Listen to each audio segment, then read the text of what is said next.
तो दोस्तों नमस्कार।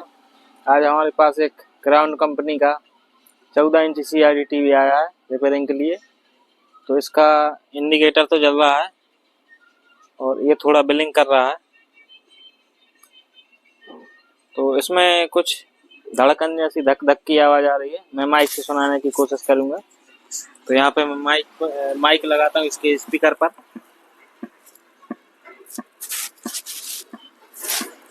तो यहाँ पर आप वो आवाज़ सुन पा रहे होंगे। तो दोस्तों सिर्फ इसका LED ब्लिंक कर रहा है और वो आवाज़ आ रही है, बस यहाँ पे टक टक की आवाज़ आ रही है और इसमें कुछ भी नहीं हो रहा है। तो इसको खोलते हैं और रिपेयर करेंगे। तो दोस्तों हमने टीवी को खोल लिया है और जितने समय हमने इसको बिजली में लगाया उतने समय में इसकी जो एक चाइना मॉड्यूल पावर सप्लाई है ये बहुत गर्म हो गया है। तो देखते हैं इसमें शॉर्टेज क्या शॉर्ट है इसमें। यहाँ पे इसके सभी पिन निकाल देते हैं और यहाँ पे हमने किट को उल्टा कर दिया है। तो दोस्तों इसका हम वोल्टेज भी चेक कर लेते हैं। तो पावर बोर्ड में हमने प्लग लगा दिया है, लेकिन सीरीज बोर्ड में ही लगाना है। तो यहाँ पे हम सबसे पहले इसका 110 वोल्ट चेक करते हैं। तो यहाँ पे मल्टीमीटर रख लेता हूँ मैं। तो यहाँ पे कोई भी वोल्टेज नहीं बन रहा है और 24 वोल्ट चेक करेंगे। तो यहाँ पे 24 वोल्ट आ रहा है। 12 चेक करते हैं तो यहाँ पे 9 वोल्ट 8 वोल्ट दिखा रहा है। और 16 वोल्ट चेक करते हैं तो यहाँ पे 4 या 9 वोल्ट यहाँ पे 9 वोल्ट दिखा रहा है। तो यहाँ पे ये नहीं दिखा रहा है 110 वोल्ट। तो यहाँ पे ये जो डायोड लगा है ये भी बहुत गर्म हो रहा है। तो अभी बंद कर देते हैं टीवी को, नहीं तो पावर सप्लाई ख़राब हो सकती है। तो यहाँ पे हम जो ये ट्रांजिस्टर लगा हुआ है इसको निकालते हैं। हो सकता है ये शॉर्ट हो, उस वजह से इसका 110 वोल्ट पर जो डायोड लगा रहता है ये वाला, ये मोटा वाला, ये बहुत गर्म हो रहा है। और साथ में इसकी सप्लाई जो चाइना मॉड्यूल है ये भी गर्म हो रहा है। तो पहले हम इसका 1803 आउटपुट ट्रांजिस्टर निकाल के चेक करते हैं, या फिर इसको अलग हटा के फिर वोल्टेज देखते हैं यहाँ पे आते हैं या नहीं। तो किट को हम फिर से पलटेंगे और इसका 1803 ट्रांजिस्टर निकालते हैं। तो इसकी ये जो नट है ये खोलना पड़ेगा पहले, ये लगा हुआ है।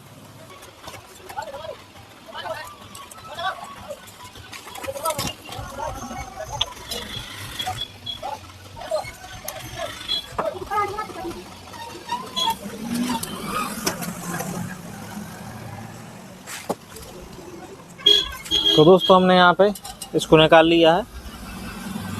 तो यहाँ पे इसका नंबर है C5296। तो अब हम फिर से यहाँ पे वोल्टेज चेक कर लेते हैं एक बार इसको निकाल के।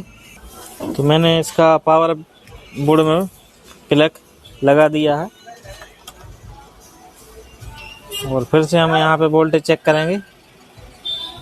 तो यहाँ पे अभी भी वोल्टेज नहीं आ रहा है। यहाँ पे रजिस्टर मतलब यहाँ पे ये वैल्यू दिखा रहा है, जो ये रेजिस्टेंस बनता है घूम घाम के वोल्टेज, तो उसकी ये वैल्यू दिखा रहा है। लेकिन यहाँ पे DC वोल्टेज बिल्कुल नहीं आ रहा है। तो इसका डायोड हम निकालते हैं। तो इसका डायोड है जो 110 वोल्ट पर लगा हुआ है, उसको हम निकाल लेते हैं।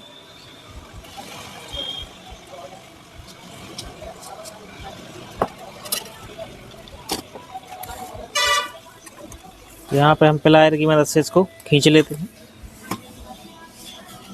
तो ये है वो डायोड जो गर्म हो रहा था। यहाँ पर इसका नंबर है UF5408। आप भी देख सकते हैं UF5408। तो यहाँ पे हम मल्टीमीटर से चेक कर लेते हैं इसको। तो यहाँ पे हम चेक कर लेते हैं। तो यहाँ पे माइनस पिन पर हमने मल्टीमीटर का माइनस पिन लगाया है डायोड के, और प्लस पिन पर मल्टीमीटर का प्लस पिन लगाएंगे। तो यहाँ पे आप देख सकते हैं ये कंटिन्यूटी दिखा रहा है, बिल्कुल शॉर्ट है। और पलट के लगाएंगे पिन तो भी ये शॉर्ट बता रहा है। और यहाँ पे इसका रेड इंडिकेटर चल रहा है। तो डाई वोल्ट चेक करते समय इसका रेड इंडिकेटर नहीं आता है और इतनी कम वैल्यू यहाँ पे नहीं दिखाता है। तो यहाँ पे हम दूसरा डाई वोल्ट लगाएंगे। तो यहाँ पे ये है डाई वोल्ट, लेकिन इसका नंबर है जो IN 5408 है। तो ये लगाएंगे। तो यहाँ पे इसका जो ये प्लस पिन है, ये सफ़ेद सा है जहाँ पे, और ये ब्लैक, ये माइनस है।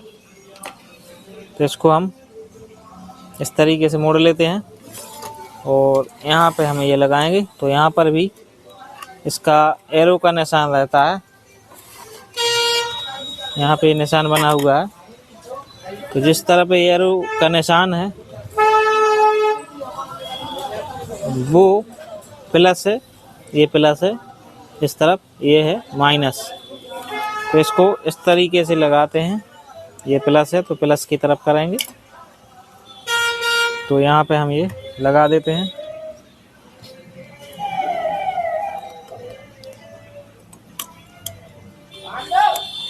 तो यहाँ पे हमने ये लगा दिया है और किट को पलट के इसकी सोल्डरिंग कर देते हैं। तो यहाँ पे हम सोल्डरिंग कर लेते हैं जो डाई वोल्ट हमने लगाया है उसकी। तो यहाँ पे हमने दोनों पिनों पर सोल्डरिंग कर दी है और बचे हुए पिन इसके कट कर देते हैं। तो अब हम फिर से इसके वोल्टेज चेक कर लेते हैं।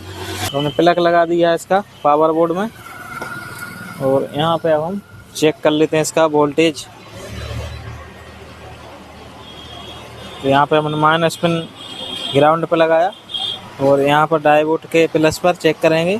तो यहाँ पर DC 103 वोल्टेज आ रहा है। मैं जूम करके आपको दिखाऊंगा। तो यहाँ पे मैं फिर से चेक करता हूँ। तो यहाँ पे आप देख पा रहे होंगे DC 103 वोल्टेज यहाँ पे आ चुका है। और यहाँ पर देख लेते हैं जहाँ से हमने 1803 ट्रांजिस्टर निकाला है।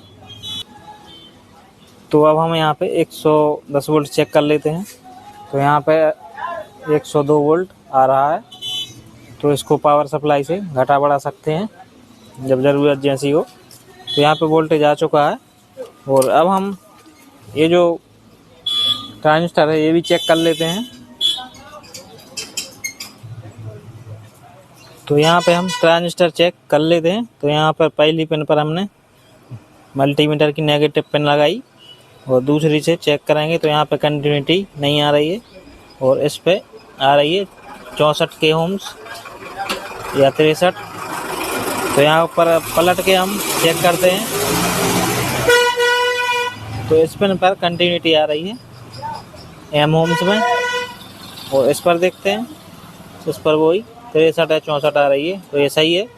इस पर दोनों तरफ कंटिन्यूटी नहीं आनी चाहिए, इस तरफ भी जैसे कि अभी नहीं आ रही है और ऐसे में आना चाहिए। इस तरफ नहीं आना चाहिए। तो ये ठीक है, इसका ट्रांजिस्टर ख़राब नहीं है। ये लगा लेते हैं।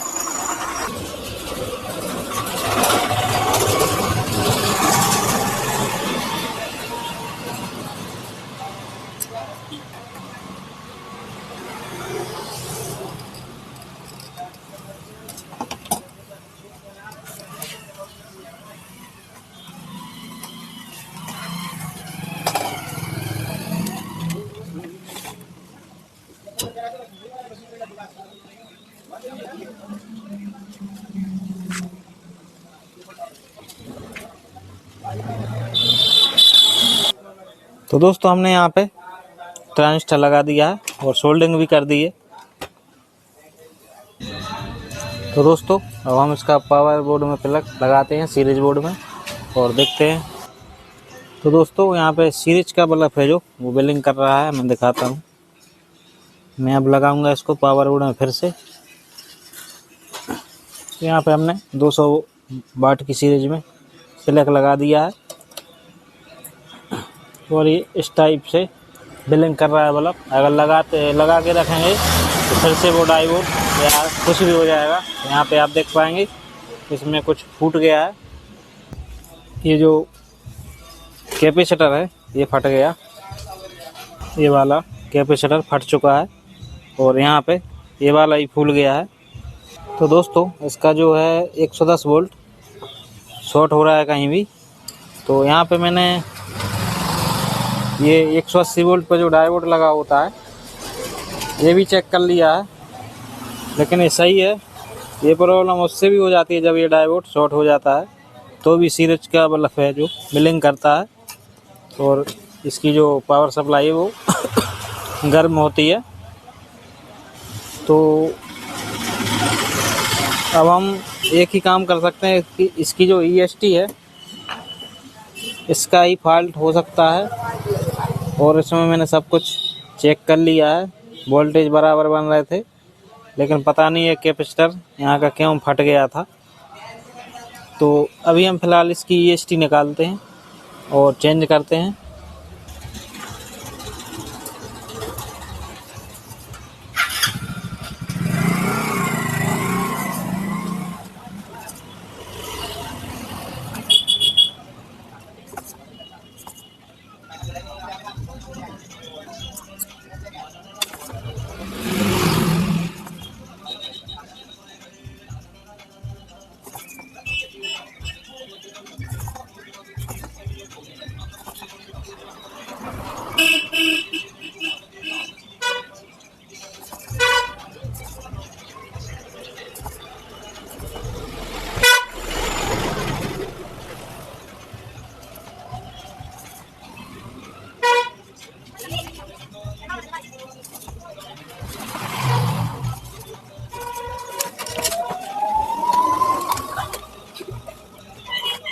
यहाँ पे हमने ये निकाल लिया है दोस्तों। तो यहाँ पे 4014 और 1010 से ये दोनों नंबर इसमें लग जाते हैं चाइना किट में। तो इसके वायर भी निकाल लेते हैं, इसके बेस में जुड़े हुए हैं।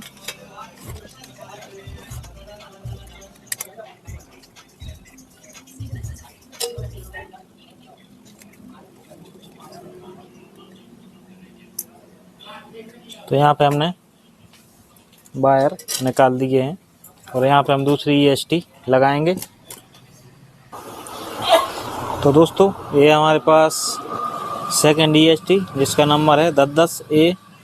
तो ये हम लगा लेते हैं यहाँ पे।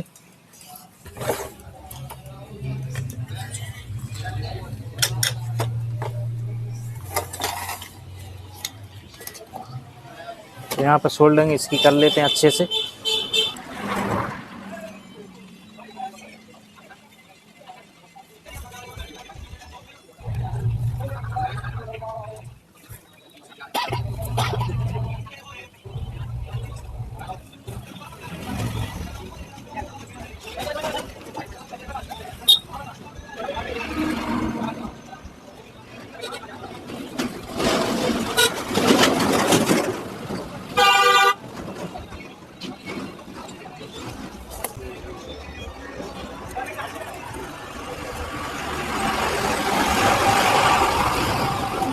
तो यहाँ पे हमने सोल्डरिंग कर दी है और यहाँ पे साफ भी कर दिया अच्छे से।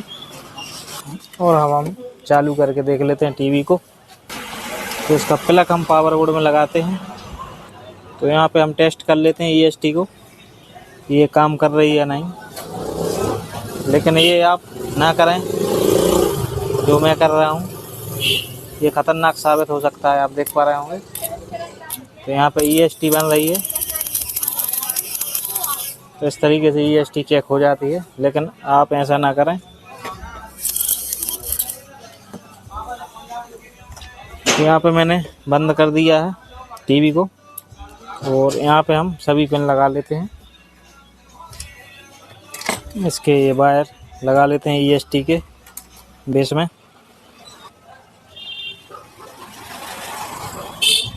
तो ये वायर हमने यहाँ से निकाला था, तो यहीं पर हम सोल्डरिंग कर देते हैं इसकी। और ये निकाला था इधर से।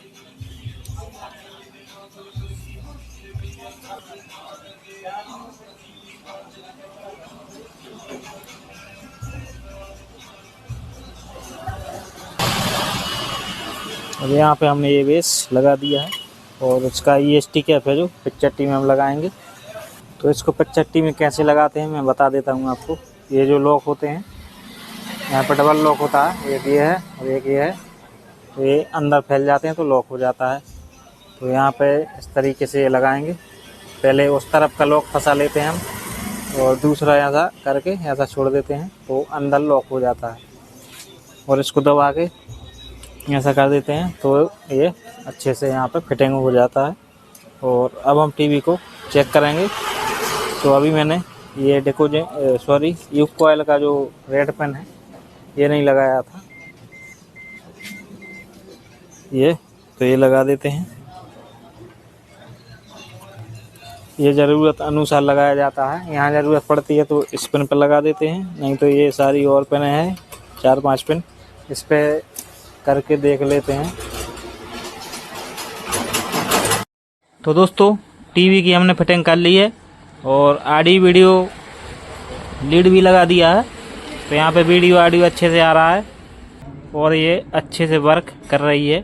तो मैं आवाज़ बढ़ा के दिखा देता हूँ।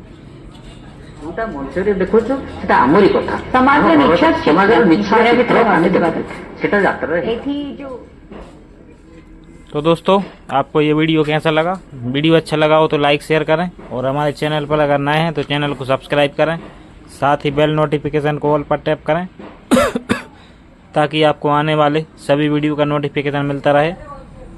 तो दोस्तों मिलते हैं किसी अगले वीडियो के साथ, तब तक के लिए नमस्कार, जय हिंद।